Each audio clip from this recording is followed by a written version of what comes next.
ನಮಸ್ಕಾರ ಎಲ್ಲರಿಗೂ.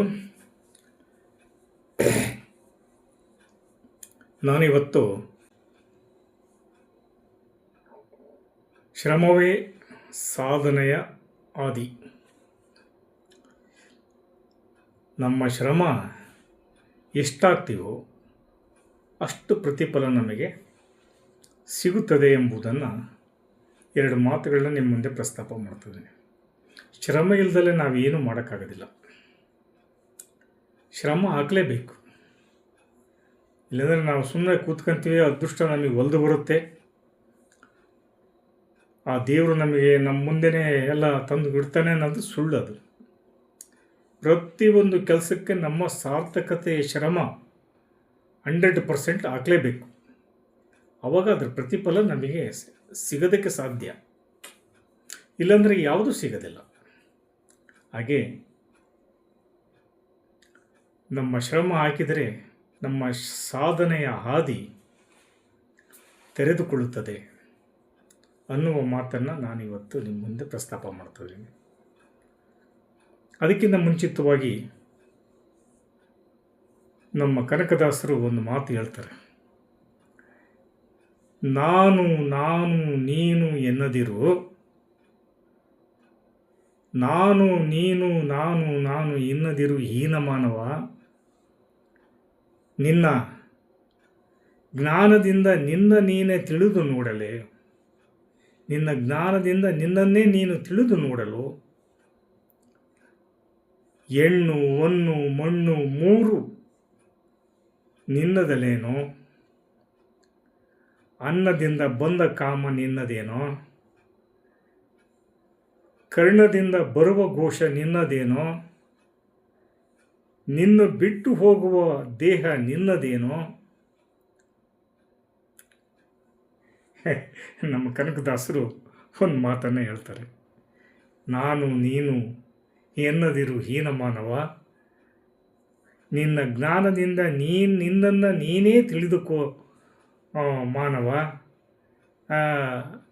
ಹೆಣ್ಣು ಹೊನ್ನು ಮಣ್ಣು ಮೂರು ನಿನ್ನದೇನೋ, ಅನ್ನದಿಂದ ಬಂದ ಕಾಮ ನಿನ್ನದೇನೋ, ಕರ್ಣದಿಂದ ಬರುವ ಘೋಷ ನಿನ್ನದೇನೋ, ನಿನ್ನ ಬಿಟ್ಟು ಹೋಗುವ ದೇಹ ನಿನ್ನದೇನೋ.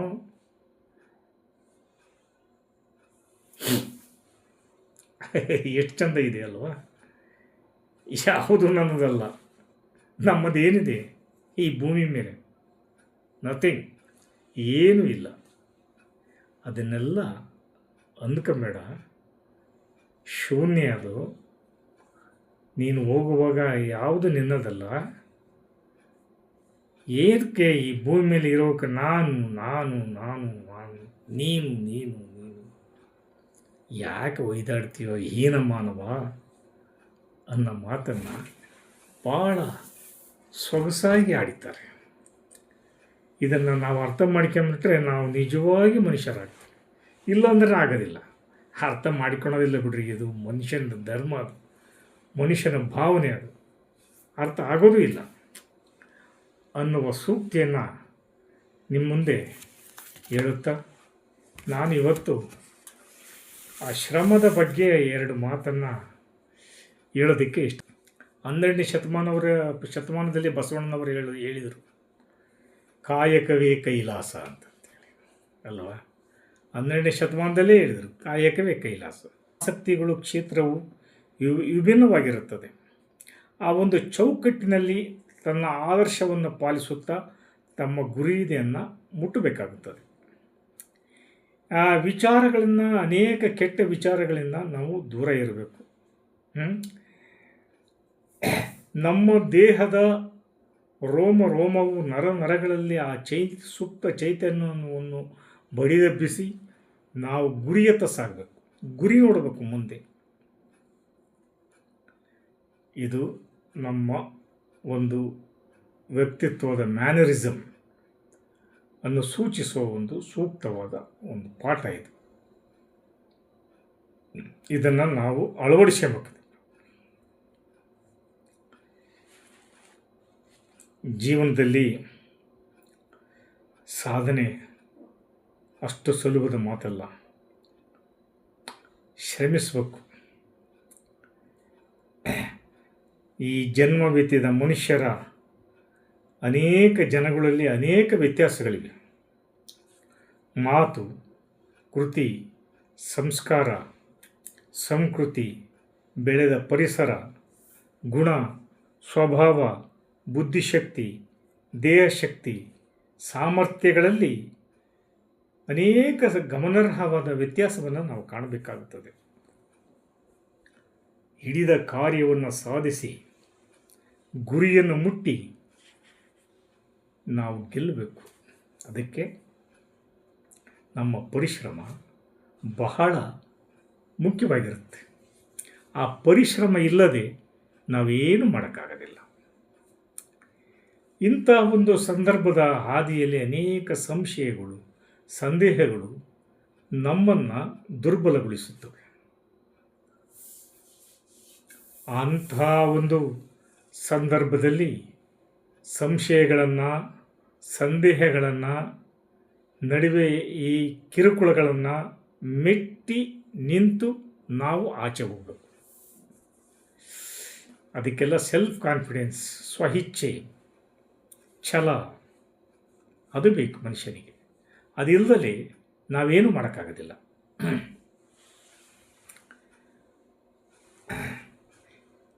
ಸಾಧನೆಗೈಬೇಕಂದ್ರೆ ಬೇಕಾದಷ್ಟು ಹಲವಾರು ಕ್ಷೇತ್ರಗಳಿವೆ. ಇಂಥದ್ದೇ ಕ್ಷೇತ್ರ ಇಲ್ಲ. ವಿಜ್ಞಾನ ಆಗ್ಬೋದು, ಕೃಷಿ ಆಗ್ಬೋದು, ರಾಜಕೀಯ ಆಗ್ಬೋದು, ಸಾಹಿತ್ಯ ಆಗ್ಬೋದು, ಧರ್ಮ ಆಗ್ಬೋದು, ಕಲೆ ಆಗ್ಬೋದು, ಯಾವುದೇ ಎನಿ ಕ್ಷೇತ್ರ, ಯಾವುದೇ ಕ್ಷೇತ್ರ ತಗೋ, ನೀ ಸಾಧನೆ ಮಾಡು. ನಿನಗೆ ಯಾವ ಮನಸ್ಸಿಗೆ ಇಷ್ಟ ಬರುತ್ತೋ ಅದನ್ನು ನೀವು ಆ ಕ್ಷೇತ್ರದಲ್ಲಿ ಸಾಧಿಸಿ ತೋರಿಸು. ನೀನು ಇಂಥದ್ದೇ ನಮಗೆ ಕ್ಷೇತ್ರ ಬೇಕು ಅಂತಲ್ಲ. ನಿನ್ನ ಒಲವು ಯಾವ ಕಡೆ ಇದೆಯೋ ಅದರಲ್ಲಿ ಹೋಗು. ನೀನು ಅದರಲ್ಲಿ ಮುಕ್ತ ಪರಿಶ್ರಮ ಹಾಕು. ಅದನ್ನು ನೀನು ಸಾಧಿಸು, ಗುರಿಯನ್ನು ಮುಟ್ಟು. ಆಯ್ಕೆ ನೀನು. ಆ ಪರಿಶ್ರಮದ ದಾರಿ ಐತಲ್ಲ ಅದು ನಿನ್ನದು. ಆ ಪ್ರಾಮಾಣಿಕವಾದ ಪೂರ್ಣ ಪರಿಶ್ರಮ ಐತಲ್ಲ, ನೀವು ಮುಂದಿಟ್ಟ ಹೆಜ್ಜೆಯನ್ನು ಹಿಂದಕ್ಕೆ ತೆಗೆಯಬಾರದು. ಅದರಲ್ಲಿ ದೃಢ ಸಂಕಲ್ಪ, ಏಕಾಗ್ರತೆ, ಪ್ರಾಮಾಣಿಕತೆ, ಪೂರ್ಣ ಪ್ರಮಾಣದ ಪರಿಶ್ರಮ ಆ ಕ್ಷೇತ್ರದಲ್ಲಿ ನೀನು ಹಾಕಿ ಕೆಲಸ ಮಾಡಿದರೆ ಮಾತ್ರ ನಿನಗೆ ಒಂದು ಪ್ರತಿಫಲ ದೊರೆಯುತ್ತದೆ. ಹೀಗಾಗಿ ಎಂದೂ ಕುಗ್ಗದ ಉತ್ಸಾಹ, ಹುಮ್ಮಸ್ಸು, ಧೈರ್ಯ, ಪ್ರತಿಯೊಂದು ಹೆಜ್ಜೆಯಲ್ಲಿ ನೀವು ಧೈರ್ಯ ತುಂಬಿ ಹೆಜ್ಜೆಯನ್ನು ಇಡಬೇಕು. ಆಗ ಮಾತ್ರ ನೀವು ಕಾಣುವ ಯಶಸ್ಸು ನಿಮ್ಮ ಆತ್ಮವಿಶ್ವಾಸ ಇಮ್ಮಡಿಗೊಳಿಸುತ್ತೆ. ನೀವು ಮಾಡುವ ಕೆಲಸದಲ್ಲಿ 100ಕ್ಕೆ 100% ಒಂದು ಪ್ರತಿಫಲವನ್ನು ಪಡೆಯುತ್ತೀರಿ. ಹೀಗಾಗಿಬಿಟ್ಟು ಈ ಒಂದು ಪರಿಶ್ರಮದ ದಾರಿಯಲ್ಲಿ, ಸಾಧನೆಯ ದಾರಿಯಲ್ಲಿ ಪೂರ್ಣ ಪ್ರಮಾಣದ ಪರಿಶ್ರಮವನ್ನು ನೀವು ಹಾಕಬೇಕು. ಅದರಿಂದ ಪ್ರತಿಫಲವನ್ನು ಪಡೆಯಬೇಕು. ಆ ಗುರಿಯನ್ನು ಮುಟ್ಟಬೇಕು, ಅದನ್ನು ಗೆಲ್ಲಬೇಕು. ಒಂದು ಛಲ, ಕಾನ್ಫಿಡೆನ್ಸ್ ಇವೆಲ್ಲ ಬೇಕಾಗುತ್ತೆ. ಹೀಗಾಗಿ ಇಷ್ಟು ಹೇಳುತ್ತಾ ಈ ಒಂದು ಸಂದರ್ಭದಲ್ಲಿ ನಾನು ನಿಮಗೆ ಈ ಚಾನಲನ್ನು ಸಬ್ಸ್ಕ್ರೈಬ್ ಮಾಡಿ, ಲೈಕ್ ಮಾಡಿ ಅಂತ ಕೇಳಿಕೊಳ್ಳುತ್ತಾ, ಇವತ್ತಿನ ಭಾಗದಲ್ಲಿ ಈ ಶ್ರಮವೇ ಸಾಧನೆಯ ಹಾದಿ, ಈ ಶ್ರಮ ಹಾಕಿದರೆ ಮಾತ್ರ ನಾವು ಏನಾದರೂ ಮಾಡೋದಕ್ಕೆ ಸಾಧ್ಯ ಅನ್ನುವ ಮಾತನ್ನು ನಿಮ್ಮ ಮುಂದೆ ಹೇಳುತ್ತಾ ಈ ಮಾತು ಇಲ್ಲಿಗೆ ಈ ಕಾರ್ಯಕ್ರಮವನ್ನು ಮುಗಿಸ್ತಾ ಇದ್ದೀನಿ. ಜೈ ಹಿಂದ್, ಜೈ ಕರ್ನಾಟಕ.